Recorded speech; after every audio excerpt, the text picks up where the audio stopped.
आज के इस आधुनिक जीवन में इलेक्ट्रिसिटी एक बहुत ही बुनियादी ज़रूरत बन चुका है।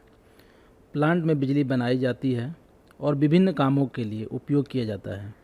घरों में हम बिजली के विभिन्न कामों के लिए उपयोग करते हैं। इलेक्ट्रिसिटी अगर सही ढंग से उपयोग न किया जाए तो बहुत ही खतरनाक और जानलेवा साबित हो सकता है। इलेक्ट्रिसिटी एक तरफ फ्रेंड भी है और एक तरफ हमारा दुश्मन भी है। अगर सही तौर तरीके से इस्तेमाल न किया जाए तो बिजली कामों में बिजली का झटका लगने का चांस, शॉर्ट सर्किट होने का चांस, आग लगने का चांस, आर्क फ्लैश होने का चांस तथा जल जाने का चांस हमेशा बना रहता है। इन सब खतरों से बचने के लिए हम सबको इलेक्ट्रिकल सेफ्टी यानी कि विद्युत सुरक्षा से संबंधित जानना बहुत ही ज़रूरी है। और आज हम लोग इस वीडियो में जानने वाले हैं। इस वीडियो का कंटेंट है, सबसे पहले हम लोग इंट्रोडक्शन देखेंगे, उसके बाद उसमें क्या खतरे हैं यानी कि हज़ार्ड इलेक्ट्रिसिटी में, उसमें क्या रिस्क है यानी क्या जोखिम है हम लोगों को, साथ में क्या क्या सावधानी लेनी चाहिए। कंस्ट्रक्शन रिलेटेड लगभग सारी चीज़ें बताएंगे, ये कॉमन है बट कंस्ट्रक्शन से रिलेटेड कुछ गुड और बैड प्रैक्टिसेस भी शेयर करेंगे जिससे कि आपको समझने में आसानी होगी। तो आई होप आपको ये वीडियो फ़ायदा देगा। तो आइए स्टार्ट करते हैं। तो आइए सबसे पहले देखते हैं इलेक्ट्रिसिटी का इंट्रोडक्शन। तो इलेक्ट्रिसिटी होता क्या है? फ्लो ऑफ करंट को इलेक्ट्रिसिटी बोलते हैं। तो इलेक्ट्रिसिटी को फ्लो होने के लिए एक सर्किट की आवश्यकता होती है जिसको हम लोग इलेक्ट्रिकल सर्किट बोलते हैं।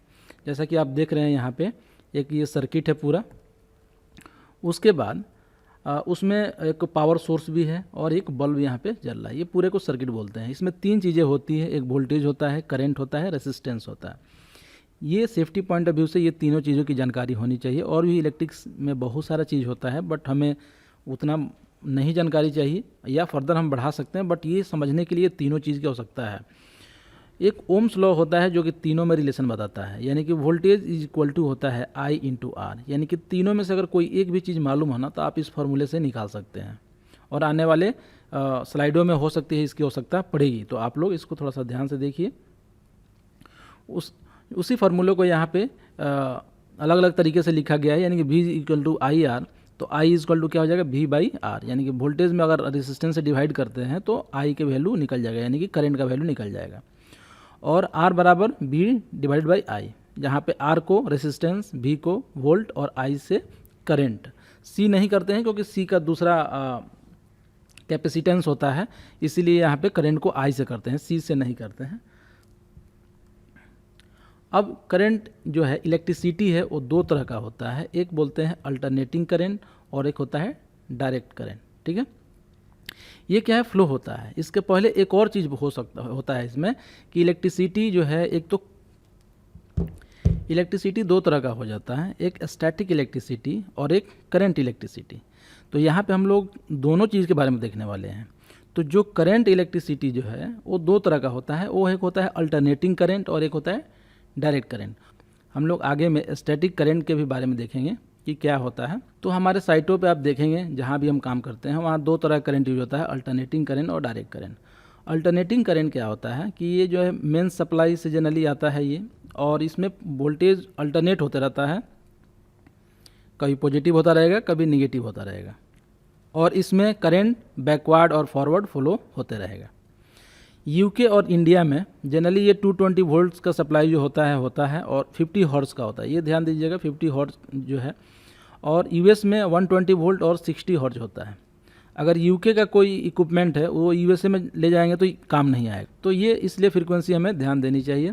और डायरेक्ट करंट क्या होता है कि बैटरी सप्लाई जो है वो डीसी, उसी को डीसी बोलते हैं। इसमें क्या होता है कि पॉजिटिव निगेटिव चेंज नहीं होता है और करंट जो है केवल एक ही डायरेक्शन में फ्लो होता है, और current flow in one direction only. जैसे कि आप डायग्राम में देख रहे हैं, यहाँ पे केवल एक सीधा जा रहा है, जबकि यहाँ पे कभी पॉजिटिव हो रहा है कभी निगेटिव हो रहा है। तो ये होता है डायरेक्ट करंट और अल्टरनेटिंग करंट। तो क्या खतरे हैं इलेक्ट्रिसिटी में? इलेक्ट्रिसिटी में ये 5 खतरे होते हैं। एक होता है इलेक्ट्रिक शॉक, किसी को झटका लग जाए, बिजली का झटका, या उसको इलेक्ट्रिक्यूशन भी बोलते हैं। उसके बाद जो है बर्न होता है, यानी कि जब जहाँ इलेक्ट्रिक का झटका लगेगा वहाँ पे वो कॉन्टेक्ट पॉइंट पे जल जाता है, हाथ पैर जहाँ भी हो वो जल जाता है, आग भी लग जाता है शरीर में अगर ज़्यादा वोल्टेज हो तो। और तीसरा जो है फायर एंड एक्सप्लोजन, यानी कि वहाँ पे उस करंट के चलते मतलब स्पार्क जो होगा उससे आग लग जाएगा। मान लेते घर में शॉर्ट सर्किट हो गया तो पूरा आग लग जाएगा, और साथ में अगर कुछ जलने वाला चीज़ है तो उसमें विस्फोट हो जाएगा, यानी कि एक्सप्लोजन भी हो जाएगा। तो ये भी होता है।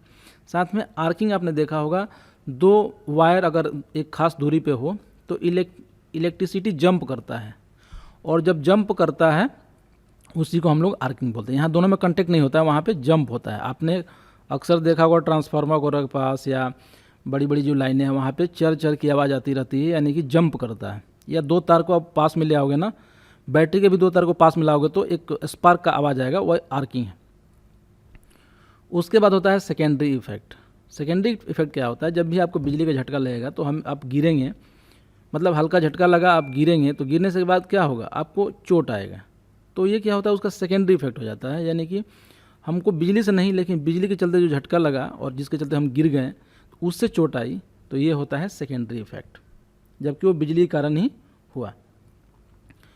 हमारे साइटों पे किस तरह के हजार्ड्स हैं, तो इन्हीं पांचों चीज़ों में से कोई ना कोई रहेगा। लेकिन आइए एक देखते हैं स्पेसिफिक बना के। जैसे कि हम लोग सॉकेट वगैरह यूज़ करते हैं, वहाँ प्लग नहीं लगा हुआ है, बिना प्लग के डायरेक्ट वायर घुसा देते हैं, तो वहाँ पे बिजली का झटके का चांस रहता है। लूज जॉइंट बना दिया हमने, जो जॉइंट किया वो अच्छे से नहीं किया, तो ये भी एक चांस है। अर्थिंग वहाँ प्रॉपर नहीं हुआ पैनल से, इक्विपमेंट से, तो ये भी एक चांस रहेगा। उसके बाद जो है केबल साइज़ प्रॉपर नहीं है, यानी कि मान लेते हैं वो 20 एम्पियर का है, उसको 40 एम्पियर में यूज़ कर रहे हैं। उसके बाद जो है अनऑथोराइज पर्सन काम कर रहा है इलेक्ट्रिक सिस्टम पे, माने इलेक्ट्रिशियन को कहा गया काम करने के लिए, इलेक्ट्रिशियन नहीं कर रहा है, जिसको नॉलेज नहीं है वो लो आदमी काम कर रहा है। तो जिसको नॉलेज नहीं है उसको तो झटका लगेगा ही। उसके बाद no monitoring of temporary connection, routine basis पे कोई मॉनिटरिंग नहीं हो रही है।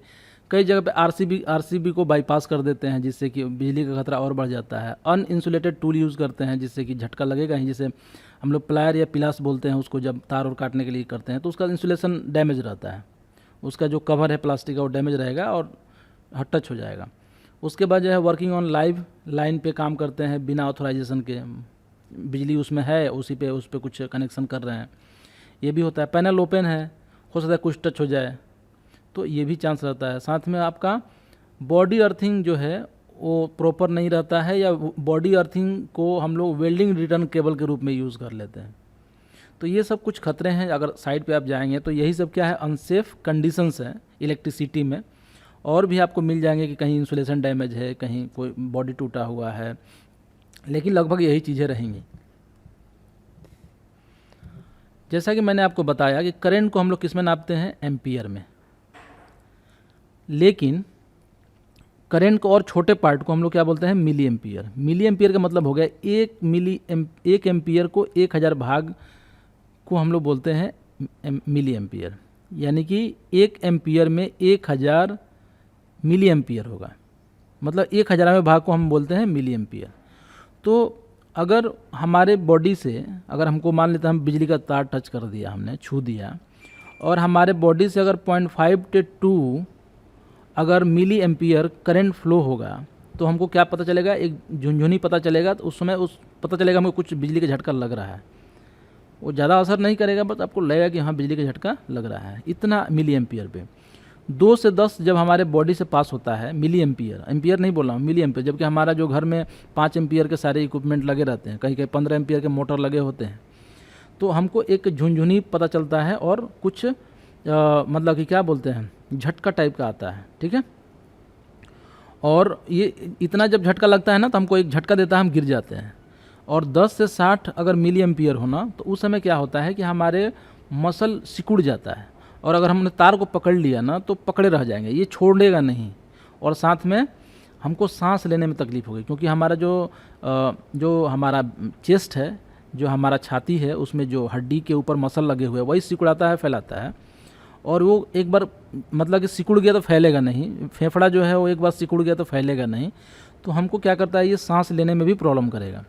और 60 मिली एम्पियर से ज़्यादा अगर होना, तो हमको क्या होता है, कार्डियक अरेस्ट, वेंटिकुलर फेब्रिलिएशन होता है, और कार्डियक अरेस्ट होता है, एक्सट्रीम मसल का प्रॉब्लम होता है, कॉन्ट्रैक्ट होता है, बर्न टू कॉन्टैक्ट पॉइंट, और डीप टिश्यू डैमेज होता है इस तरह का।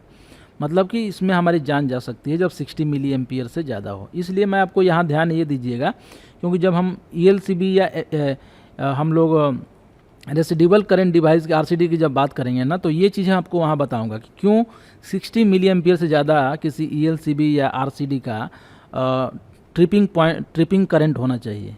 ठीक है, तो यहाँ पे आपको देख रहे हैं 10 से 60 के बीच में है, यानी कि यहाँ से नीचे हमको प्रॉब्लम कम है और यहाँ से ऊपर हमारा प्रॉब्लम बढ़ जाता है। इसलिए हम लोग 30 मिली एम्पियर से उसको ज़्यादा नहीं रखते हैं। आगे एक बार इसलिए ये चीज़ पहले बताना ज़रूरी है, क्योंकि आपको आगे समझ में आएगा।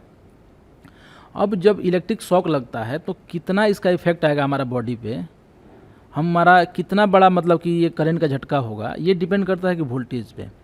अगर हाई वोल्टेज है मतलब ज़्यादा इफेक्ट आएगा। जैसे आप देखेंगे रेलवे में जो 25,000 की लाइन होती है ऊपर में, जो रेल जिससे चलता है, मतलब ट्रेन जिससे चलता है, और 25,000 कोई छूता है ना तो एकदम पूरा शरीर में आग लग जाता है, पूरा जल जाता है तुरंत, क्योंकि वहाँ वोल्टेज ज़्यादा है। उससे ज़्यादा वोल्टेज में छुए तो एकदम तुरंत का तुरंत बर्न हो जाएगा। तो जितना ज़्यादा वोल्टेज उतना ज़्यादा खतरा। उसके बाद ड्यूरेशन, अगर कोई छुआ और हट गया तो थोड़ा सा उसको सीवियरिटी कम होगा, मतलब कि उसका जो इफेक्ट होगा बॉडी के ऊपर थोड़ा कम होगा। लेकिन लंबे समय तक अगर उसको पकड़ा रहेगा किसी भी तार को, कम वोल्टेज वाला भी है, तो उसका ज़्यादा इफेक्ट आएगा। साथ में करंट पाथ, यानी कि अगर हमारे बॉडी मान हार्ट के थ्रू अगर होगा, मान लेते हैं कि एक हाथ से छुए दूसरे हाथ से निकल गया करंट, क्योंकि उसको तो एक लाइन चाहिए पास होने के लिए, तो हमारे हार्ट के थ्रू गया तो हमारे हार्ट के ऊपर इफेक्ट करेगा। लेकिन वही चीज़ अगर एक उंगली से घुसा और दूसरे उंगली से निकल गया तो ऐसे में क्या होता है कि उस पर कम इफेक्ट आता है। तो इसलिए रूट ऑफ एंट्री जो है वो भी बहुत इंपॉर्टेंट है कि कहाँ से बिजली हमको लगा और किधर से उसको अर्थिंग मिला निकलने के लिए, वो पूरा लाइन जो है बड़ी इफेक्टेड हो जाता है। उसके बाद रेसिस्टेंस, स्किन का कंडीशन कैसा है, क्लोथिंग कैसा हम पहने हैं। जैसे अगर एक आदमी सूखा उसका हाथ वगैरह है, शरीर है, तो उसका जो रेसिस्टेंस है लगभग 1 लाख ओम होता है। और 1 लाख जब ओम रेसिस्टेंस है, इसका मतलब ये हुआ कि उसमें करंट पास ही ज़्यादा नहीं होगा। ठीक है, और उसका इफेक्ट कम आएगा। लेकिन अगर उसका बॉडी का भींगा हुआ है तो 1000 ओम होगा बॉडी का रेसिस्टेंस, और ये ज़्यादा इफेक्ट आएगा बॉडी पे। तो इसीलिए हम लोग बोलते हैं कि इलेक्ट्रिसिटी पे जब काम करना है, इलेक्ट्रिक वाला इक्विपमेंट जब यूज़ करना है, तो हमें शरीर को सूखा रखना चाहिए। तो इसीलिए ये वाला रीजन है। उसके बाद कंटेक्ट सरफेस एरिया, अगर ज़्यादा स्किन पे कंटेक्ट है तो सीवियरिटी ज़्यादा होगा, यानी कि पूरे हाथ से हम पकड़े हैं या पूरे तार के ऊपर सो गए हैं, तो जितना कंटेक्ट ज़्यादा होगा उतना ज़्यादा उसका सीवियरिटी होगा, यानी कि उसका हमारे बॉडी पे इफेक्ट होगा। और इन्वायरमेंटल फैक्टर, जैसे मेटल सरफेस है तो ज़्यादा इफेक्ट होगा। ह्यूमिडिटी है, ह्यूमिडिटी कहने का मतलब ये हो गया कि बारिश के मौसमों में पानी का नमी है हवा में वो ज़्यादा रहता है, तो उस समय बिजली ज़्यादा फ्लो होगा, अब बाकी समय में कम होगा, मतलब बाकी समय में कम इफेक्ट होगा। अगर ड्राई है मतलब कि कम इफेक्ट आएगा हमारे बॉडी पे, अगर ह्यूमिड है तो ज़्यादा इफेक्ट आएगा। उसके बाद क्लॉथिंग एंड फुटवेयर, यानी कि हम लोग कैसा कपड़ा पहने हैं, यानी कि जो हमारा कपड़ा है उसमें जूता है, मान लेते हैं वो कंडक्टर नहीं है, वो लेदर वगैरह का बना है, उसमें बिजली का फ्लो नहीं हो रहा, तो हमारा फ्लो को कम करेगा। साथ में फ्रीक्वेंसी, AC मोर हार्मफुल होता है, DC जो है सेम शॉक करंट में। तो AC जो है ज़्यादा हार्मफुल है, क्योंकि इसकी फ्रीक्वेंसी देख रहे हैं कि चेंज हो रहा होते रहता है। DC एक लाइन में चलता है, तो इसका ज़्यादा इफेक्ट नहीं होता है। तो इसका क्योंकि इफेक्ट जो है फ्रीक्वेंसी के ऊपर इस तरह से पड़ता है। अब देखिए, मैंने बताया था कि स्टार्टिंग में ही इलेक्ट्रिसिटी मेनली 2 तरह के होते हैं, एक तो आपका करंट इलेक्ट्रिसिटी होता है और एक स्टैटिक इलेक्ट्रिसिटी होता है। स्टैटिक इलेक्ट्रिसिटी आपको ज़्यादातर यूज़ नहीं है, लेकिन इसका भी बहुत ही सेफ्टी में ज़रूरत है। जितने भी पहले जो एक्सीडेंट हुए पेट्रोलियम वाली कंपनी में ना, या गैस वाली कंपनी में, ज़्यादातर स्टैटिक इलेक्ट्रिसिटी के कारण हुआ, और ये पता नहीं चला था पहले कि ये भी एक खतरा है। लेकिन इसका इतना ज़्यादा इम्पैक्ट हुआ कि पूरा का पूरा प्लांट ही जल गया है, मतलब कि 500,000 लोग, पूरे के पूरे प्लांट के लोग मारे गए। तो स्टैटिक इलेक्ट्रिसिटी खासकर जो प्रोसेस प्लांट है ना, जहाँ पे फ्लेमेबल गैस वगैरह है, वहाँ पे बहुत ध्यान देते हैं इस सब चीज़ों का। लेकिन कंस्ट्रक्शन साइट पे इसका बहुत कम यूज होता है, तो इसलिए लोगों को लगता है कि इसकी ज़रूरत नहीं है। लेकिन इसको भी आपको जानना ज़रूरी है। जो होता क्या है कि कंटेनर वगैरह में मान लेते पेट्रोल हम इधर से इधर डाल रहे हैं, और ये कंटेनर का मतलब कि वोल्टेज कुछ अलग है, इस कंटेनर का वोल्टेज कुछ अलग है। जैसे ही पास में ले आएंगे ना, तो देख रहे हैं यहाँ पे एक स्पार्क हो रहा है, यहाँ पे एक स्पार्क हो रहा है, ये पीले कलर का दिखाया गया है। और स्पार्क हुआ मतलब कि एक छोटी सी चिनगारी आएगी। चिनगारी होने का मतलब ये पूरा का पूरा एकदम फटाक से आग पकड़ लेगा। तो ये होता है स्टैटिक इलेक्ट्रिसिटी। जैसे आप अपने बाल, आप अभी ठंडा का मौसम है, अब आप कंबल ओढ़ते होगे रात में, तो कंबल जब हटाते होगे ना तो एक मतलब चिंगारी निकलती होगी उसमें, स्पार्क, वही क्या है, स्टैटिक इलेक्ट्रिसिटी है। जब दो सरफेस को हम घींचते हैं ना फ्रिक्शन से, तो उसमें अलग अलग चार्ज हो जाता है, और इसी को हम लोग बोलते हैं स्टैटिक इलेक्ट्रिसिटी। तो ये सब बहुत ध्यान दिया जाता है, खासकर ये गैस और ऑयल एंड गैस वाले इस तरह के जहाँ पे जलने वाले कोई चीज़ है ना।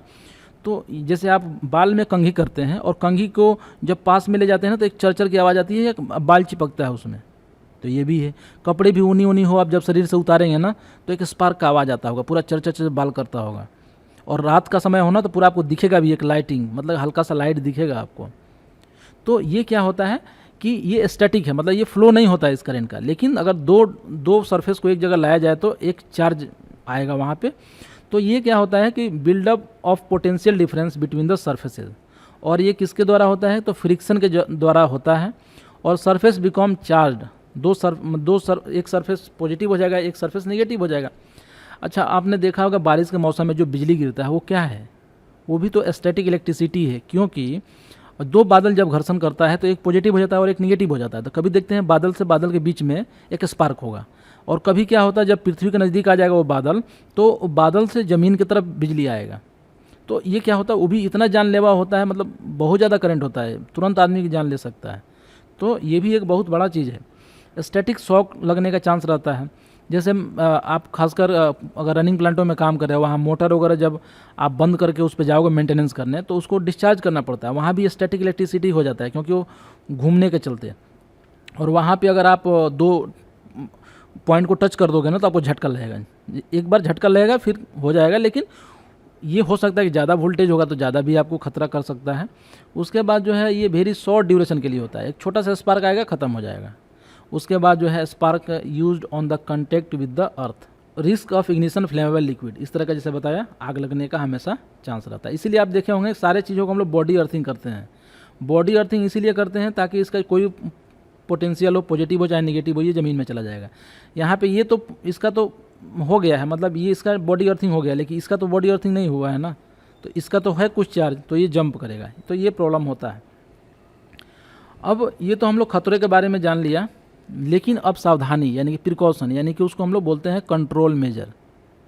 तो कंट्रोल मेजर की जब बात करें ना तो आपने हायरार्की ऑफ कंट्रोल मेजर के बारे में सुना होगा। यानी कि सबसे पहले क्या करते हैं, एलिमिनेशन करते हैं, इलेक्ट्रिसिटी हटा दो। तो क्या इलेक्ट्रिसिटी हटाना संभव है? नहीं है।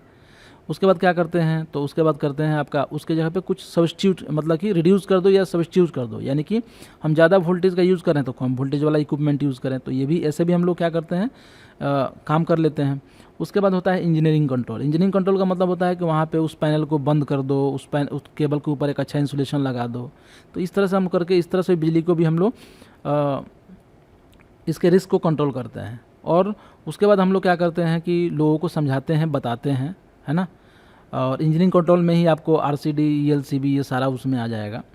और आपको एडमिनिस्ट्रेटिव कंट्रोल में क्या होता है कि लोगों को हम बताते हैं, समझाते हैं, अवेयर करते हैं, और साथ में सुपरविज़न देते हैं जिससे कि कोई एक्सीडेंट ना हो। और लास्ट में हम लोग सबसे जो लास्ट वाला कंट्रोल मेजर है उसमें है पर्सनल प्रोटेक्टिव इक्विपमेंट। यानी कि हम लोग उसको ग्लव्स पहना देते हैं, जूता जो है हम लोग इलेक्ट्रिक इंसुलेटेड वाला दे देते हैं। तो उसको पहन के जब हम काम करता है तो बिजली का झटका लगने का चांस नहीं रहता है। तो ये सब चीज़ें हैं जो कि हम करते हैं। हम लोग यहाँ पे स्पेसिफिक देखेंगे, अभी हम लोग जनरल बात किए लगभग, तो एक एक चीज़ को हम लोग यहाँ पे आगे इसी को सिस्टमेटिक देखेंगे। तो सबसे पहले हम लोग क्या करते हैं, प्रोटेक्शन ऑफ कंडक्टर। यानी कंडक्टर आप जानते हैं बिजली किस में चलेगा, बिजली उसी में चलेगा जिसमें फ्लो ऑफ करंट हो पाए। यानी कि जैसे तांबा है, लोहा है, यही सब कंडक्टर है। तो जो कंडक्टर है जिसमें बिजली पास होता है उसको कंडक्टर बोलते हैं, जिसमें बिजली पास नहीं होता है उसको नॉन कंडक्टर बोलते हैं। यानी कि जो रबड़ है, प्लास्टिक का जो कवर होता है तार के ऊपर, वो क्या है, सब नॉन कंडक्टर है। यानी उसको आप छुएंगे तो आपको झटका नहीं लगेगा। हमारा शरीर क्या है, कंडक्टर है। यानी कि अगर हम छूते हैं तो हमारे शरीर में बिजली पास होता है। तो जितने भी कंडक्टर हैं, यानी कि कंडक्टर से ही तो हम अपने यहाँ बिजली यूज़ करते हैं। हमारा जो पावर टूल चलता है या हम बिजली को एक जगह से दूसरी जगह तक ले जाते हैं, वो किससे ले जाते हैं, एक तांबे के तार से जोड़ के ही तो ले जाते हैं। उसी को तो हम लोग क्या बोलते हैं, वायर बोलते हैं। तो उस वायर में कंडक्टर होता है और कंडक्टर के ऊपर एक कवर होता है जिसको हम लोग बोलते हैं इंसुलेशन। तो हमको सारे कंडक्टर को ये देखना है कि इंसुलेटेड हो, प्रॉपर इंसुलेटेड हो। अगर इंसुलेटेड नहीं रहेगा, अगर कुछ उसका कवरिंग ब्रोकन रहेगा तो क्या होगा कि हमको बिजली का झटका लगने का चांस रहेगा। तो हमको क्या देखना है, सबसे पहले केबल कवरिंग अनब्रोकन नहीं होना चाहिए, और इक्विपमेंट का जो केसिंग है, माने कि उसमें अंदर मान लें मोटर लगा है तो उसका जो केसिंग ऊपर का कवर प्लास्टिक का रहता है, तो वो चीज़ें बढ़िया से होनी चाहिए, यानी कि उसमें बिजली नहीं आना है, ये हमको ध्यान देना है, या टूटा फूटा नहीं होना है। साथ में inspect to ensure protection is in place, और सारे प्रोटेक्शन हो इसके लिए हमको इंस्पेक्ट करना है। और ensure electrical panel are locked, इस तरह के जो पैनल होते हैं इसका दरवाज़ा ओपन रहता है और हमेशा लोगों को छूने का चांस रहता है, या कोई सामान ले जा रहे हैं टच हो गया। तो इस तरह से हम लोग जो कंडक्टर है उसको प्रोटेक्ट करना है, मतलब बिजली कोई नंगा तार नहीं होना है, यानी चारों तरफ कवर होना है, प्रॉपर इंसुलेशन होना है। उसके बाद क्या है कि जो पावर केबल और वेल्डिंग केबल है उसको अलग अलग सेपरेटली रखना है साइटों पे, ताकि दोनों टच ना हो पाए। उसके बाद double insulated standard cable use करना है, जो कंडक्टर को प्रोटेक्शन तो देना है लेकिन डबल इंसुलेशन होना चाहिए। देख रहे हैं ना यहाँ पे एक इंसुलेशन है और एक इसके ऊपर में भी एक इंसुलेशन है, तो ये दो तरह का इंसुलेशन यहाँ पे डबल ट्रिपल जितना लेयर हो उतना अच्छा है, प्रोटेक्शन होता है। बहुत जगह क्या करते हैं कि आर्मर्ड केबल भी स्टील के ऊपर इसमें लपेटा रहेगा, स्टील वो यूज़ करते हैं ताकि चूहा भी नहीं काट पाएगा और कुछ सामान गिर भी गया तो तार कटेगा नहीं। तो ये भी हमको जितना करे वो ज़्यादा अच्छा है। और उसके बाद जो है आपको जो 7 फीट ऊपर, हमारे अगर ऊपर से तार ले जाना है तो 7 फीट ऊपर होना चाहिए ताकि आदमी नीचे से आसानी से आ जाए। और उसको ले जाने के लिए आप चाहें तो इस तरह का हैंगर का भी प्रयोग कर सकते हैं, हैंगर लगा देने से भी ईजिली हो जाएगा। साथ में अगर केबल का ज्वाइंट करना हो तो वहाँ पे कंडक्टर को प्रोटेक्ट करना पड़ेगा। तो मोटे मोटे जो तार होते हैं ना, पतले तारों को तो हम लोग क्या करते हैं, इंसुलेशन जो टेप आता है इलेक्ट्रिक वाला टेप उसको लगा देते हैं। नॉर्मल पॉलीथीन वगैरह नहीं लगाना चाहिए, वो अच्छा नहीं रहता है। लेकिन अगर हाई वोल्टेज का हो, 11 किलो वोल्ट का हो, तो उस तार को कैसे जोड़ेंगे? उस तार को तो पतले से टेप से जोड़ेंगे तो क्या होगा, वो काम नहीं करेगा। तो उसके लिए एक क्या आता है, कीट आता है, और उस केबल ज्वाइंट कीट को लगा के दो तारों को जोड़ना है। इसका डिटेल चाहें तो आप गूगल सर्च करेंगे तो मिलेगा, यहाँ हम लोग ज़्यादा डिटेल्स में नहीं जानेंगे, लेकिन हमें जानना है कि ये भी होता है। केबल हमारे आसपास में बहुत ज़्यादा ऐसा रख देते हैं हम लोग कि एक तो गिरने का चांस रहता है, स्लिप ट्रिप होने का चांस तो रहता है, ट्रिप होने का। और केबल अगर सड़क में हो ना तो क्रश होने का चांस रहता है। तो हम लोग केबल अगर ऐसा हो तो हम लोग अगर आने जाने का रास्ता है तो ऊपर से ऐसा करके बना सकते हैं। और नहीं, दूसरा ऑप्शन ये है कि यहाँ थोड़ा गड्ढा खोद दें और उसके अंदर एक केबल को दबा दें और ऊपर से आदमी आया जाए। तो इस तरह से हम लोग क्या करते हैं, केबल को मैनेजमेंट करते हैं। अदरवाइज इस तरह का ट्रे लगा के भी हम उसको अंदर रख सकते हैं, जिससे कि कोई आदमी आया जाए, ये केबल डैमेज ना हो और ना ही केबल से कोई वहाँ पे ट्रिप हो, किसी का पैर फंसे उसमें, इस तरह का। तो ये रॉन्ग प्रैक्टिस था, ये दोनों राइट प्रैक्टिस हैं। ये है हैंगर, और यहाँ पे हैंगर में लटकाया गया है प्लास्टिक का हैंगर, आप चाहें तो लोहे का भी हैंगर यूज़ कर सकते हैं, लेकिन जनरली इंसुलेटेड हो तो ज़्यादा अच्छा है। और ऐसे भी करके हम साइटों पे केबल मैनेजमेंट कर सकते हैं, जिससे कि गिरने का खतरा नहीं रहेगा, केबल डैमेज होने का चांस नहीं रहेगा। इस तरीके से भी हम लोग कर सकते हैं। और जब नीचे नीचे हम तार बिछा के भी करते हैं, उसको कुछ बिछाने का तरीका होता है, बालू रेत लगाना, फिर ऐसे करना, तो आप जो इलेक्ट्रीशियन होगा वो प्रॉपर बता देगा। तो उस तरीके से हम लोग अंडरग्राउंड भी कर सकते हैं। यहाँ पे देखिए एक काम, जो कंस्ट्रक्शन साइट है, यहाँ पे जो काम हो रहा है, आप देख रहे हैं तार को कैसे बिखेरा गया है, एकदम पूरा ऐसे बोर्ड यहाँ पे है, ये तार ऐसे है पूरा, कभी भी तार कटने का, पैर से लगने का चांस रहेगा। तो हमें इस तरह से ना करके हमें इस तरह का प्रैक्टिस अपनाना है, ताकि हैंगर का यूज़ कर लें, साइड से केबल ले आएँ, और अगर कहीं ज़मीन पे केबल हो तो उसका एक केबल प्रोटेक्टर यूज़ करें, चाहे तो कुछ एंगल, चाहे तो कुछ ऐसा कवरिंग वगैरह लगाएं, जिससे कि क्या हो, सेफ रह पाए। और हाउस कीपिंग वहाँ देख रहे हैं प्रॉपर नहीं था, हाउस कीपिंग है, क्योंकि हाउस कीपिंग प्रॉपर नहीं था, हमेशा बिजली से स्पार्क से यहाँ पे आग लगने का चांस रहेगा। तो हमें ये चीज़, यहाँ देख रहे हैं फ्लेबल मटेरियल भी है पास में रखा हुआ, जहाँ बिजली का काम हो रहा है। ये चीज़ें अनसेफ प्रैक्टिसेस हैं, हमें सेफ प्रैक्टिसेस करना है। अब बात क्या आ जाती है कि आप देखे होंगे कंस्ट्रक्शन साइट पे लोग तार ले आते हैं और जोड़ देते हैं, बिजली का काम हो गया पूरा। लेकिन यहीं पूरा नहीं होता है। अगर मान लेते हैं कि 15 एम्पीयर का कोई मोटर है और आपको तार लाके लगाना है, तो आप क्या जाएंगे, मार्केट से ख़रीदने जाएंगे, कोई भी तार लाके लगा देंगे। हो सकता है वो तार 5 एम्पीयर के लिए ही हो, 15 एम्पीयर के लिए ना हो। तो क्या होगा, आप यूज़ तो करेंगे लेकिन वो तार धीरे धीरे गर्म हो जाएगा और गर्म होकर वो तार में आग लग जाएगा, जल जाएगा, और ये होता है।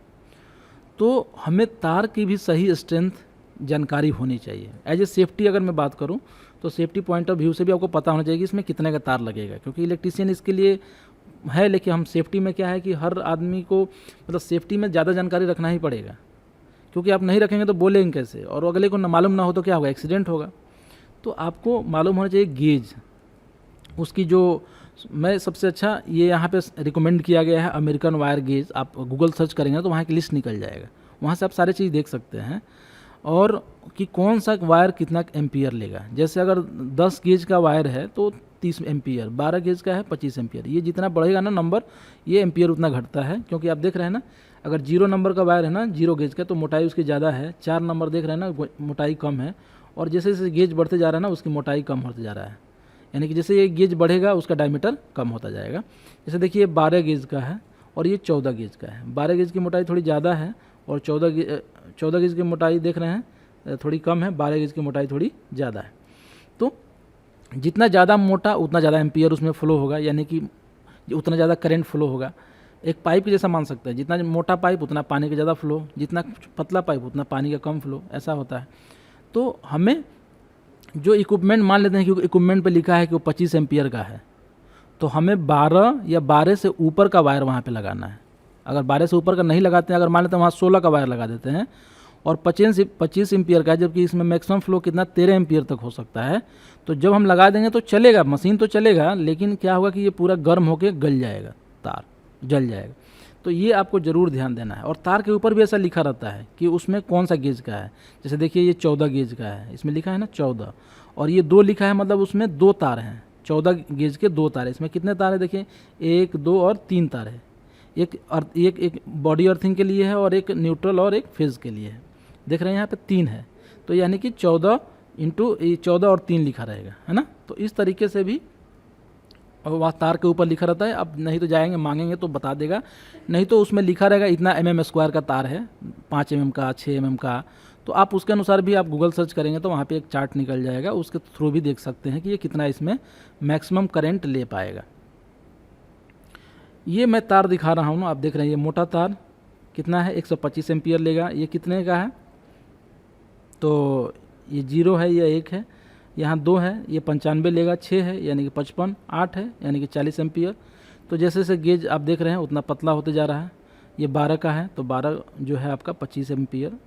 तो इस तरीके से आप यहाँ पे भी वही चीज़ लिखा हुआ है, जितना मोटा तार उतना ज़्यादा जो है उसका गेज वैल्यू कम रहेगा। अब आप देखे होंगे कि हम इलेक्ट्रिकल इक्विपमेंटों में फ्यूज लगाते हैं। फ्यूज क्यों लगाते हैं, फ्यूज लगाने का मतलब ये होता है कि जब ओवर करंट हो, यानी कि 5 एम्पियर का अगर डिवाइस है और 5 एम्पियर से सही 6 एम्पियर लेगा, यानी कि उससे ज़्यादा लेगा, तो वो क्या होगा, ये जो पतला तार है वो गल जाएगा, और गल जाएगा तो क्या होगा, इक्विपमेंट बंद हो जाएगा, यानी कि अब उसमें कोई दिक्कत नहीं होगी। और ऐसा कब होता है, जब कोई फॉल्ट हो जाए ना, तो ज़्यादा करंट का फ्लो होने लगता है, तो ये हमें इक्विपमेंट को बचा लेता है। तो ये किसके लिए बना है, जनरली इक्विपमेंट के लिए बनता है, कि जब ओवर हीट हो जाए तो ओवर हीट होकर मेल्ट हो जाता है, और ज़्यादा ये केवल इक्विपमेंट को प्रोटेक्ट करता है, केवल इक्विपमेंट बचाने के लिए, आदमी बचाने के लिए ये नहीं है। उसके बाद क्या है कि फ्यूज में क्या होता है ना कि इसको बाईपास कर देते हैं साइटों पे। ये प्रॉब्लम है फ्यूज का बाईपास। ये क्या करेंगे, यहाँ निकाल देंगे और दोनों को यहाँ पे लाके इसको जोड़ देंगे, ये बाईपास हो जाएगा। तो फ्यूज तो यूज होता है, लेकिन लोग बाईपास करने के चलते ये प्रॉब्लम भी है इसमें। अभी देखिए एमसीबी में वो फ्यूज के जैसा ही काम करता है, लेकिन इसमें बाईपास नहीं कर सकते हैं, उसमें तार टूट जाता है। इसमें क्या होता है, तार टूटता नहीं है, इसको ये ट्रिप हो जाता है। तो ट्रिप हो जाता है तो इसको बाईपास करना मुश्किल है, क्योंकि जब उठाएंगे फिर ट्रिप होगा, फिर उठाएंगे फिर ट्रिप होगा। उसमें क्या है, एक बार जल गया तो उसको तार को लाके बाईपास कर देते हैं। और अक्सर देखता हूँ मैं कंस्ट्रक्शन साइटों पे लोग बाईपास कर देते हैं। कौन जाए फ्यूज़ खरीदने, सबसे अच्छा है कुछ ऐसा तार और बीच में लगा दो, जोड़ दो और काम करता है। हम लोग घरों में भी आप देखे होंगे कि फ्यूज़ जब बार बार टूटने लगता है ना, हम लोग बाईपास कर देते हैं, मोटा सा तार ला के जोड़ देंगे, तो उसका जो पर्पस है वो फुलफ़िल नहीं हुआ। ये लगने से क्या फ़ायदा होता है, इसको उठा देते हैं तो पावर सप्लाई चालू हो जाता है, और जैसे ही ज़्यादा करंट जाएगा मतलब ये ट्रिप हो जाएगा। तो ये ओवर करंट पे क्या होता है, प्रोटेक्ट करता है डिवाइस को, और इसमें ट्रिप स्विच होता है और इसको रीसेट कर सकते हैं बार बार, और इसको टेम्पर नहीं कर सकते, छेड़छाड़ इससे ज़्यादा नहीं कर सकते, क्योंकि इसको बाईपास करना कर सकते हैं बाईपास, बट थोड़ा मुश्किल होता है, वो फ्यूज़ को आसानी से हो जाता है। और design to protect equipment not people, ये केवल डिवाइस के लिए बना है कि जब वो ओवर करंट हो तो आदमी, मतलब ओवर करंट होने से ट्रिप हो जाएगा, जिससे इक्विपमेंट बच जाएगा, आदमी को बचाने के लिए नहीं है।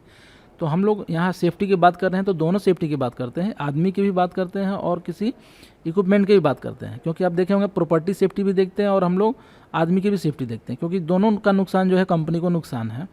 तो ये सब हमको दोनों भी देखना है। और उसके बाद होता है अर्थिंग। अर्थिंग क्यों देते हैं?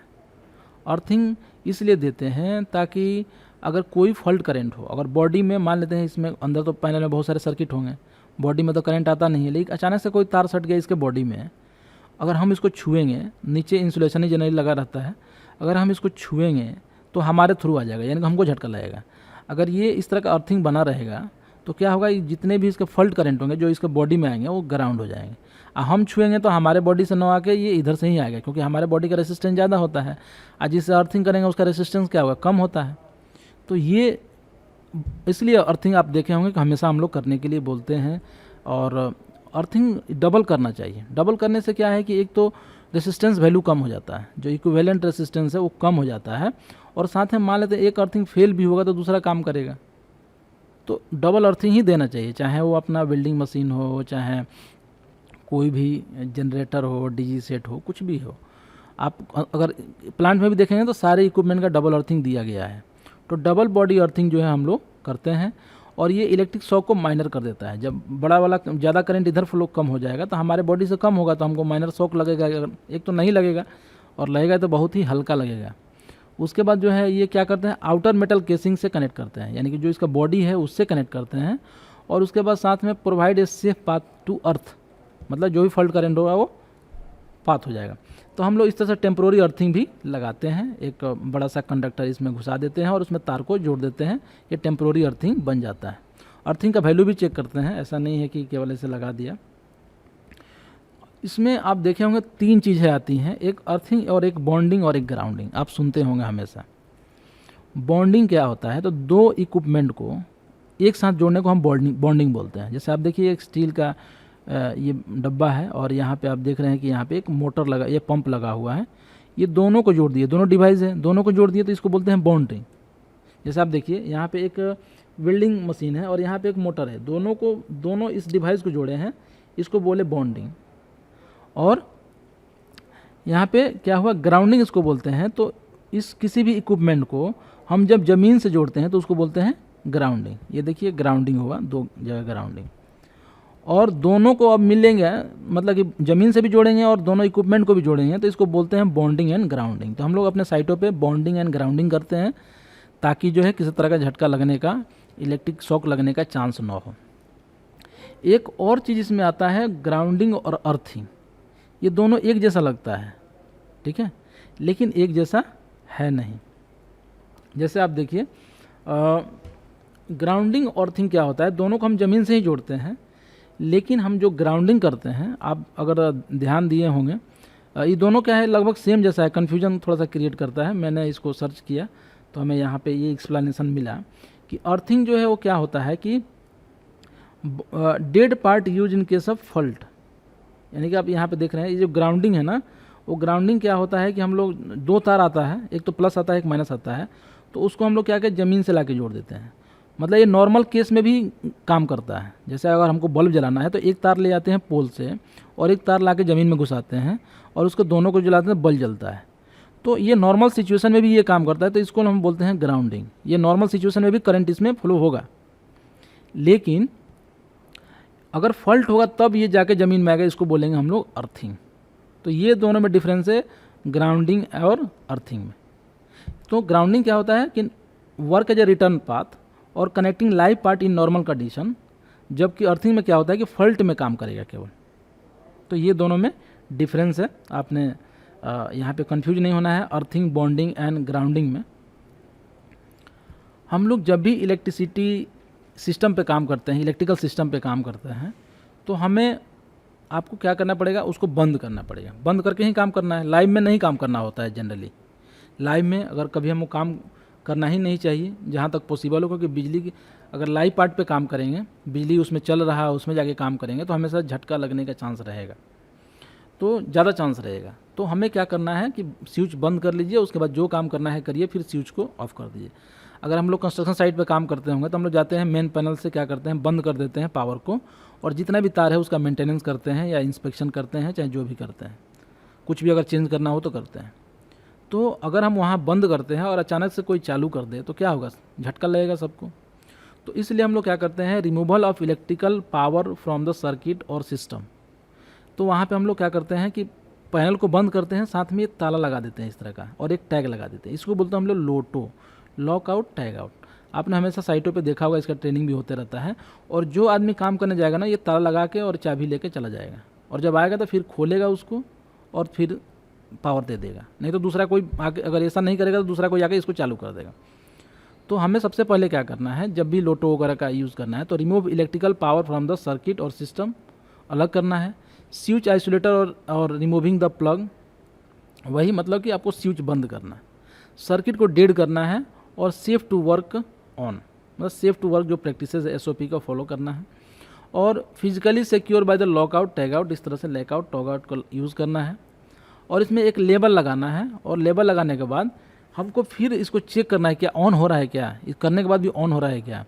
और फिर जहाँ पे आप काम करने जाएंगे वहाँ पे डायरेक्टली ऐसे नहीं पकड़ लेना है, पहले वहाँ चेक करना कि पावर हमारे टैग आउट लोटो लगाने के बाद भी क्या पावर आ रहा है क्या। या हो सकता है कभी कभी कन्फ्यूजन लोगों को हो जाता है, मैंने एक्सीडेंट ऐसा सुना है कि 2 पैनल है और लोगों को पता नहीं है कि वहाँ पे कौन से पैनल से कनेक्शन है। तो अब क्या करते हैं कि जिस पैनल से काम उनको है उस पैनल को बंद ना करके दूसरे पैनल में ताला लगा देते हैं, उनको लगा कि अरे पावर कट गया, और गए काम करने के लिए तो वो पैनल वाले को तो लॉक किया ही नहीं, तो अब उसमें बिजली तो है ही, और उनको झटका लग गया, और अगर ज़्यादा वोल्टेज हो तो जान भी चली जाती है। तो ये कन्फ्यूजन नहीं करना है, एक बार हमको जाके वहाँ फिर से चेक करना है कि अभी पावर आ रहा है क्या। हम लोग जब ऐसा मेंटेनेंस करते थे ना, तो वहाँ मोटर अगर था तो मोटर को चालू करके देखते थे कि क्या ये चालू हो रहा है, फिर से तो नहीं हो रहा है, मतलब हमारा लोटो वहाँ पे परफेक्टली काम कर रहा है। तो ये है कुछ प्रिकॉशन। अब हम साइटों पे देखेंगे जो हमारा पोर्टेबल इक्विपमेंट होता है ना, जैसे ग्राइंडर हो गया, जिसमें उसमें 2 पिन होंगे, और वो 2 पिन वाले को के ऊपर इस तरह का सिंबल रहेगा, आप ये वाला ध्यान देना, वहाँ पे ऐसा होगा। इसका मतलब इसको अर्थिंग नहीं चाहिए, क्योंकि इसका बॉडी जो है ना वो 2 लेयर का प्रोटेक्शन है इसमें, मतलब कि 2 लेयर का प्लास्टिक या जो भी इंसुलेशन है इसके ऊपर है, एक ये है और एक ये है। यानी कि अगर इसमें मोटर कोई है तो मोटर के ऊपर एक और केसिंग है और दूसरा उसके ऊपर और केसिंग है, मतलब 2 लेयर है। जैसे यहाँ पे देख रहे हैं ना, बीच में कोई यहाँ पे इक्विपमेंट है, वहाँ पे एक तार गया है अंदर में, यहाँ कोई मोटर वगैरह है, तो इस पर एक लेयर का प्लास्टिक है और फिर दूसरे लेयर का केसिंग है, एक इंसुलेटिंग प्लास्टिक अंदर में है, ऊपर में केसिंग है। इसको बोलते हैं डबल लेयर। और सिंगल लेयर है मतलब कि हमको अर्थिंग चाहिए, इसमें अर्थिंग लगाना है।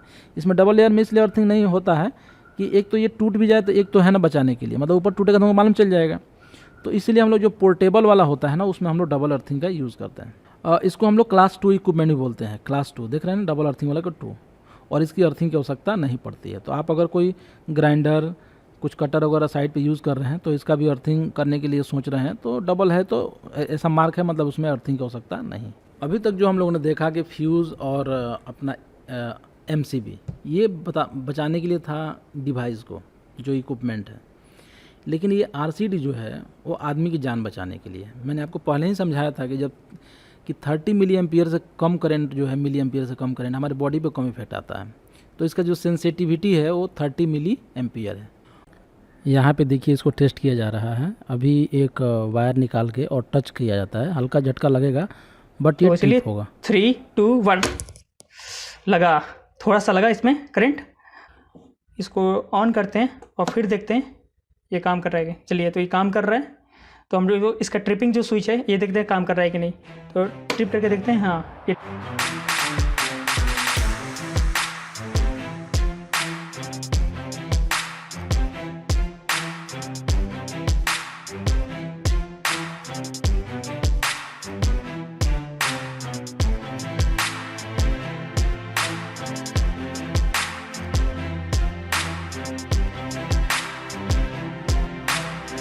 और ये बहुत ही फास्ट होता है, 40 मिली सेकेंड पे ये बहुत ही फास्ट होता है, और 40 मिली सेकेंड पे ये क्या होता है, ट्रिप हो जाता है। देख रहे हैं ना, मिली सेकेंड, यानी कि सेकेंड भी नहीं, मिली सेकेंड में। और ये जो है इसको हम लोग प्लग के साथ भी यूज़ कर सकते हैं, स्टैंड एलोन डिवाइस भी यूज़ कर सकते हैं, और चाहे तो हम लोग इसको डिस्ट्रीब्यूशन सिस्टम में जो बॉक्स है डीबी वगैरह में लगा सकते हैं। ये इस तरह का दिखता है, देखिए आरसीडी। और यहाँ पे देखिए लिखा है 32 एम्पियर, 32 एम्पियर का है, मतलब कि अगर हमारा जो डिवाइस है 32 एम्पियर का है तो हम लोग उसके नीचे वाले कोई भी इसमें लगा सकते हैं ना, उससे ज़्यादा ही होना चाहिए। मैं कैलकुलेशन दिखाऊंगा, उससे आपको क्लियर हो जाएगा। और ये यहाँ पे देखिए 30 मिली एम्पियर से ट्रिप हो जाएगा, तो ये हमारे लिए ठीक है। और ये टेस्ट दबा के हम लोग चेक करते हैं कि ये सही से काम कर रहा है कि नहीं कर रहा है। जब जैसे ही टेस्ट बटन दबाएंगे ना, ये ऊपर चला जाएगा, तो हमको मालूम चलेगा ये काम कर रहा है। ये देखिए इसमें 3 है, ये 3 फेज़ का है, एक न्यूट्रल होगा, 2 आपको लाइव वाले होंगे। ये ऐसा मेरे साइटों पे यूज़ हो रहा है, मैं इसको देख रहा हूँ LNT का। ये 63 एम्पियर का है, यानी कि हमारा कोई डिवाइस 63 एम्पियर का है तो इसको, या उससे नीचे है उसमें यूज़ करेंगे। अगर हमारा कोई डिवाइस उससे ज़्यादा एम्पियर का है और ये लगाएंगे तो फिर वो क्या होगा, जल जाएगा। मैंने बताया ना कि ज़्यादा करंट उसमें फ्लो होगा तो। और ये 30 मिली एम्पियर मतलब अच्छा है, ये आदमी को जान बचाएगा, क्योंकि ज़्यादा एम्पियर मतलब 30 पे ही ट्रिप हो जाएगा, आदमी की जान बच जाएगी। लेकिन कुछ ऐसे भी आते हैं, आप देखना, ये 100 एम्पियर का है और ये 100 मिली एम्पियर पर ट्रिप होगा, मतलब 100 मिली एम्पियर तो हमारी जान चली जाएगी। तो फिर इसको फ़ायदा नहीं है, आदमी की जान बचाने के लिए नहीं है। चाहे तो हम डिवाइस के लिए लगा सकते हैं, मतलब कि वो डिवाइस कुछ ऐसा फॉल्ट करंट होगा तो ट्रिप हो जाएगा, बट ये तो आदमी के लिए नहीं है। तो इसीलिए हम अगर यहाँ ये आदमी को बचाने के लिए अगर लगा हो साइटों पे तो आपको मना करना है, नहीं यार ये तो मत लगाओ, क्योंकि ये देखो इसका ट्रिपिंग जो है 100 मिली एम्पियर है, तो ये मत लगाओ। 30 मिली एम्पियर है, इससे नीचे है तो लगाओ, अच्छी बात है, अदरवाइज़ नहीं लगाओ। तो इसमें ये काम कैसे करता है मैं थोड़ा बता देता हूँ। ये काम करता है आपको, जैसे कि हमारा कोई बोर्ड है और वहाँ से 2 तार आया और ये इक्विपमेंट है ना, तो इसमें हमने लगा दिया क्या चीज़, यहाँ पे आरसीडी लगा दिया, और यहाँ पे मान लेते हैं कि 5 एम्पियर का है, तो 5 एम्पियर जाएगा, और तो रिटर्न भी करंट कितना आएगा, 5 एम्पियर। एक आदमी है, मान लेते हैं कि आप ही हैं, और इसको आप छू दिए यहाँ पे, है ना, छुएंगे तो ये 5 एम्पियर का जो करंट गया वो 5 एम्पियर लौटेगा नहीं, ये हमारे बॉडी में आएगा, हमको झटका लगेगा और ये नीचे ग्राउंड हो जाएगा, है ना, नीचे आ जाएगा। यानी कि कुछ करंट जो है इधर फ्लो हो जाएगा, वो वापस नहीं जाएगा। मान लेते हैं कि कितना, तो 30 मिली एम्पियर या 60 मिली एम्पियर मान लेते हैं, ठीक है। तो अब ये क्या होगा, ये देखेगा कि अरे ये 5 एम्पियर तो गया इधर से, लेकिन 5 एम्पियर लौटा नहीं, ये कौन देखेगा, आरसीडी। तो यहाँ पे इसके सेंसर लगे हैं, तो कॉइल लगा रहता है अंदर में, उसको तोड़ेंगे फोड़ेंगे ना तो उसमें कॉइल दिखेगा, ये सेंस कर लेगा। यानी किसी आदमी को झटका लग रहा है या नहीं, तो वो ग्राउंड हो रहा है, कहीं ना कहीं वो मतलब फॉल्ट करंट जा रहा है, ये समझ जाएगा। कितना समझ जाएगा, तो 40 मिली सेकेंड में समझ जाएगा ये। और कितना का डिफरेंस को समझना है उसको, 30 मिली एम्पियर का डिफरेंस को समझना है। अगर इससे कम है ना तो वो बोलेगा नहीं यार ठीक है, कोई दिक्कत नहीं, इतना में कोई दिक्कत नहीं है। लेकिन जैसे 30 मिली एम्पियर पहुँचा या 30 मिली एम्पियर से ज़्यादा उसमें कहीं किसी आदमी के बॉडी के थ्रू, चाहे किसी भी पास हुआ, कहीं भी अर्थिंग हुआ, ये समझ जाएगा और बोलेगा नहीं यार इसको बंद करो, नहीं तो किसी को झटका लग रहा है। और ये खट से क्या होगा, ये चीज़ें ऊपर आ जाएगा, ये ट्रिप हो जाएगा। और ट्रिप होगा मतलब पावर सप्लाई, इसमें बिजली कट, और कट हो गया मतलब आदमी की जान बच गई। तो ये ऐसे काम करता है आरसीडी, और इसीलिए हम लोग हमेशा इसको ध्यान देते हैं और इसकी चेक कराते हैं मंथली। तो ये 2 यूज़ हैं, आप समझ गए कि इसको यूज़ कर सकते हैं, बट आदमी बचाने के लिए नहीं, डिवाइस बचाने के लिए कर सकते हैं, लेकिन आदमी के लिए हो तो ये यूज़ नहीं करना है। ऐसा नहीं बना है तो यूज़ नहीं करेंगे, बट आदमी को जहाँ बात होगी वहाँ पे इस चीज़ को नहीं करना है। उसको यहाँ पे अगर देखिए 100 एम्पियर है कोई दिक्कत नहीं है, यहाँ पे अगर ये 30 लिखा रहता ना यहाँ पे 100 की जगह पे, तो ये बोलते ये भी चलेगा। अब आपने सुना होगा कि हम लोग कम वोल्टेज वाला करंट डिवाइस का यूज़ करते हैं, ताकि वोल्टेज कम उतना ही क्या होगा, हमारे शरीर पे इफेक्ट कम आएगा। तो हम लोग अगर 230 वोल्टेज का कहीं इक्विपमेंट है, अगर 110 का यूज़ कर रहे हैं तो हमारे बॉडी पे इफेक्ट कम आएगा। आप जो वेल्डिंग करते हैं तो आप देखे होंगे कि उसमें वेल्डिंग में 2 तार निकलते हैं, ये वेल्डिंग का है और इसमें 2 तार निकलते हैं। तो इसमें जो हम लोग जिससे हम लोग वेल्डिंग करते हैं ना, वो चीज़ें जो है, तो वहाँ पे क्या होता है कि जब वेल्डिंग करते हैं उसमें ज़्यादा नहीं रहता है, उसमें कम रहता है। और इसलिए हमको हल्का झटका लगता है। वेल्डर को आप देखे होंगे कि हल्का झटका लगता है, ज़्यादा झटका नहीं लगता है। तो ये चीज़ें हैं जो कि हमें ध्यान देना है। और खासकर जब कन्फाइंड स्पेस में जो है हम लोग ये सब चीज़ें ले जाते हैं, तो वहाँ जो फैक्ट्री एक्ट 30A जो उसका 36A आर्टिकल है उसके अनुसार कहता है कि हमको 24 वोल्ट का ही यूज़ करना है, ज़्यादा यूज नहीं करना है। क्योंकि कन्फाइंड स्पेस में क्या है कि कोई जलने वाला गैस ये सब चीज़ें हो सकता है और आग लगेगा, तो वहाँ पे 24 वोल्ट का ही यूज़ करते हैं। तो इसमें क्या होता है, एक ट्रांसफार्मर लगा रहता है, हम लोग सॉकेट में लगाते हैं। ये क्या करता है कि मान लेते हैं कि 220 वोल्ट है, इसको डाउन करके कर देता है 24 वोल्ट, और 24 वोल्ट में ये बल्ब जलता है और जिसमें कन्फाइंड स्पेस में खतरा नहीं रहता है। ये चीज़ें कन्फाइंड स्पेस में नहीं घुसाना रहता है, ये कन्फाइंड स्पेस बाहर रहेगा और ये तार उसका अंदर जाएगा। तो ये भी रिक्वायरमेंट होता है कई जगहों पे। तो जितना कम वोल्टेज उतना ज़्यादा खतरा कम, तो ये हमें ध्यान देना है। और उसके बाद जो है आपको जब भी हमें किसी आदमी को बिजली कामों में लगाना है तो उसका नॉलेज, इलेक्ट्रिसिटी का नॉलेज होना चाहिए, एक्सपीरियंस होना चाहिए, सिस्टम को समझे कि भाई ये कहाँ कहाँ से वायरिंग हुई है, कैसे कैसे वायरिंग हुआ है, क्या क्या लगा है, और साथ में उसमें क्या खतरे हैं, क्या सावधानी लेना है उसको पता होना चाहिए। ये सब कैसे कर सकते हैं, तो ट्रेनिंग दे दीजिए, नहीं तो पुराना आदमी हो तो समझ जाएगा, है ना। Ability to recognise whether the safe to continue work, यानी कि उसको पता होना कि इसमें अभी सेफ है काम करने के लिए नहीं। और इंडिया में आप देखेंगे कि आपको उसके बाद यूज ऑफ SOP, और हमें जब भी बिजली पे काम करना है तो SOP को यूज़ करना है, जो सेफ़ ऑपरेटिंग प्रोसीजर है, और उसमें उसको जहाँ पॉसिबल हो तो उस पर काम करने से पहले डेड कर दें और डेड करके ही काम करने। और अगर लाइव लाइन पे काम करना है, किसी ऐसे कंडीशन आ गया तो हम लोग को कंट्रोल में एकदम टाइटली लेना है, मतलब पूरा एकदम सेफ्टी लेना है, तभी हमको काम करना है। जब भी हमको वर्किंग ऑन और near the live electrical system, अगर हमको कहीं बिजली के पास काम करना है या बिजली के नंगे तारों पे भी काम करना है, जैसे इस तरह का देख रहे हैं, चेक करना है, तो पहले तो कोशिश करना है कि काम करें ही नहीं।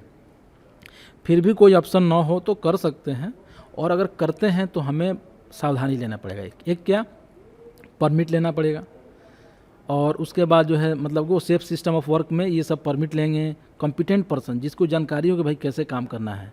इंसुलेटिंग PPE टूल, बूट, गनटिलेट्स, ये सब का प्रयोग करना है। साथ में इंसुलेटेड टूल और इक्विपमेंट का हम लोग प्रयोग करना है।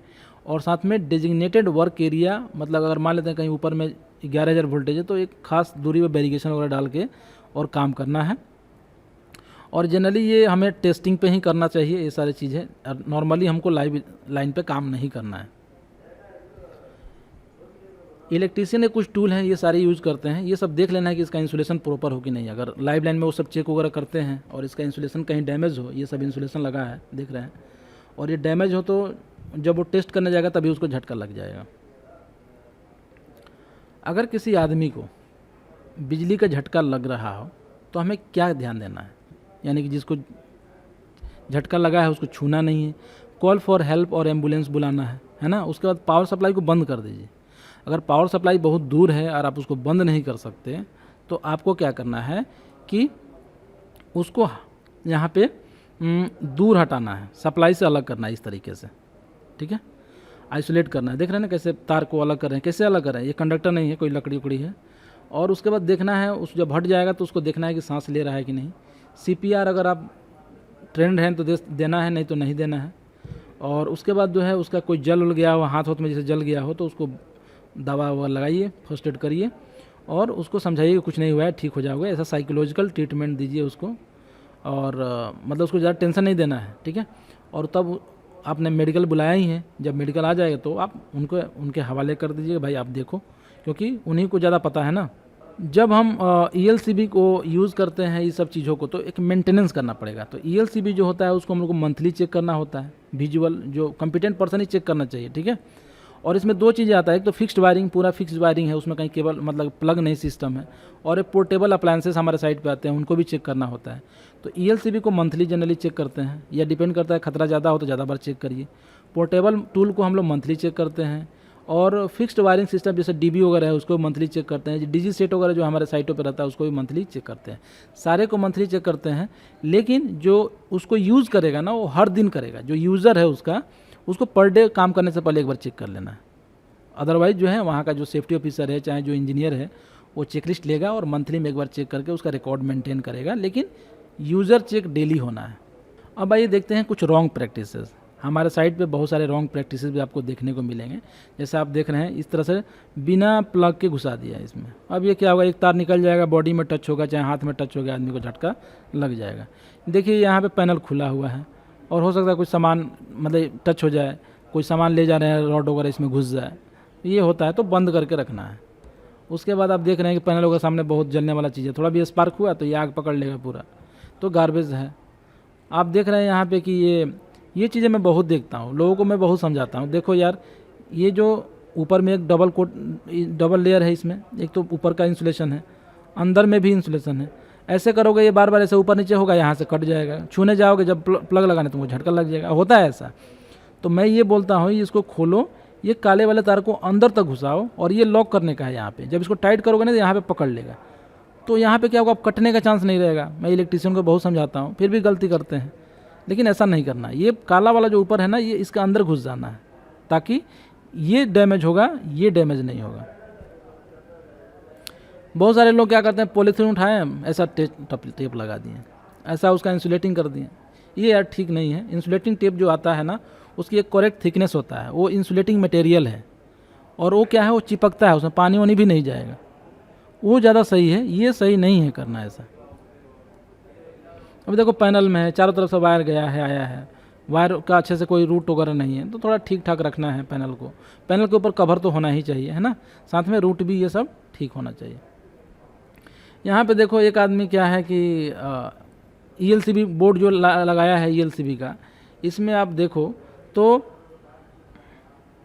इसमें जो है आपका 30 मिली एम्पियर से ज़्यादा लगा है। यहाँ पे देखो कितना है, 40 एम्पियर का, सॉरी 100 मिली एम्पियर का लगा हुआ।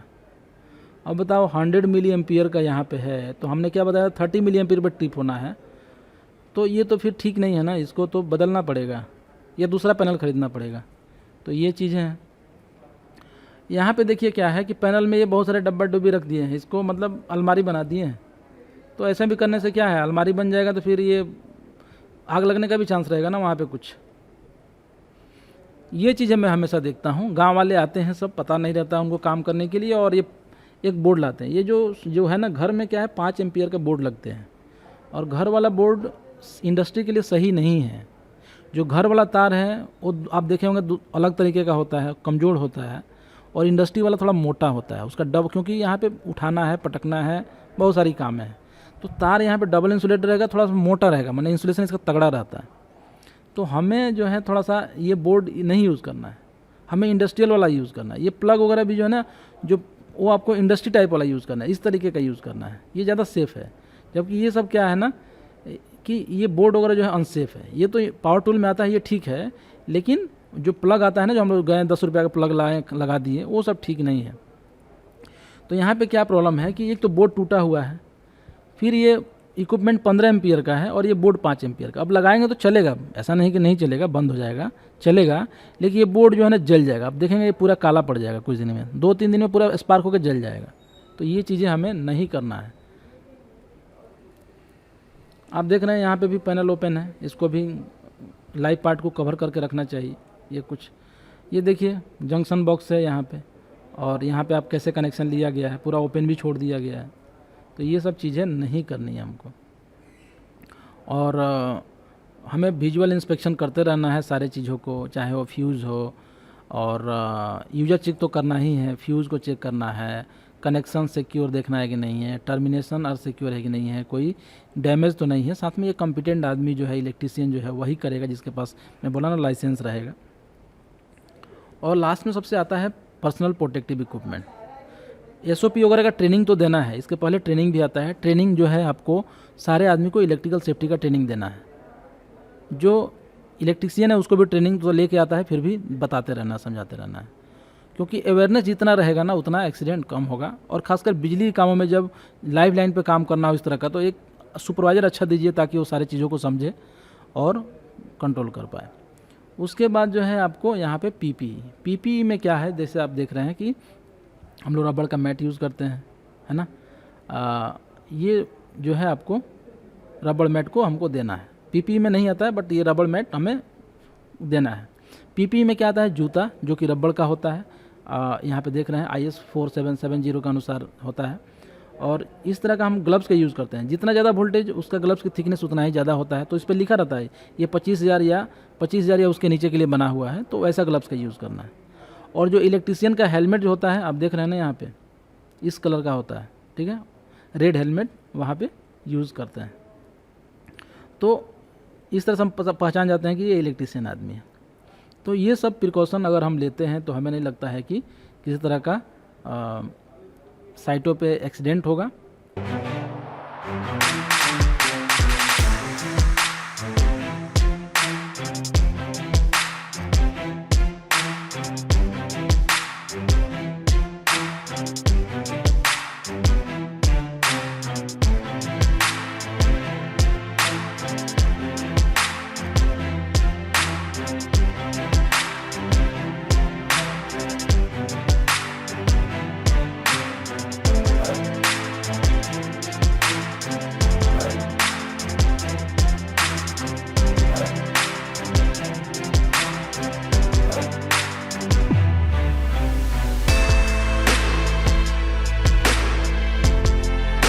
अब आइए देखते हैं एक समरी, हमने क्या क्या सीखा।